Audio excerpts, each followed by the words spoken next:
மத்திய அரசாங்கத்தினுடைய ஒரு திட்டத்தை கூட, மக்களுக்கான திட்டத்தை ஒன்றை கூட நிறைவேற்ற விடாமல் தடுப்பது. போய் காவல் நிலையத்தை அடிக்கிறான், உடைக்கிறான், போலீசார் தெரிஞ்சு ஓடுறாங்க.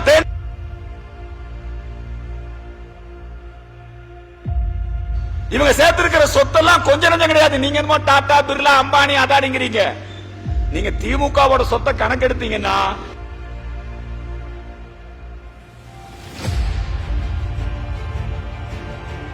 திராவிட முன்னேற்ற கழகத்தினுடைய அரசாங்கம் எந்த அளவிற்கு அடக்குமுறையை கையாளுகிறது என்று அல்டிமேட் ஸ்டார் அஜித் குமார் அவர் எழுந்து நின்று கருணாநிதி மேடையிலே தைரியமா பேசினாரு. சூப்பர் ஸ்டார் எந்திரிச்சு கை தட்டினாரு.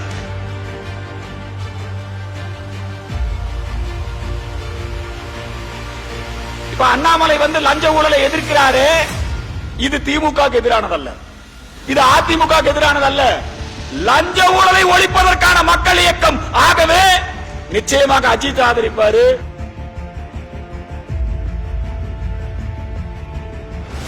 இந்த விஜய் அவர்கள் அவர் ஒரு அரசியல் கட்சி துவங்கணும்னா என்ன அரசியல் கட்சி, அவர் என்ன புதுசா துவங்க முடியும்? லஞ்ச ஊழலை தான் எதிர்க்க முடியும்.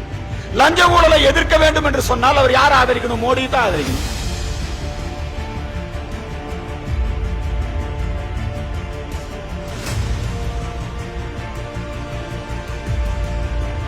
எதிர்கட்சிக்காரன் கூட இதுவரை விரல் நீட்டி குற்றம் சொல்ல முடியாத லஞ்ச ஊழலுக்கு நெருப்பான ஒரு ஆட்சியை நடத்தி கொண்டிருப்பவர் யார் என்று சொன்னால் உலகத்திலேயே ஒரே தலைவர்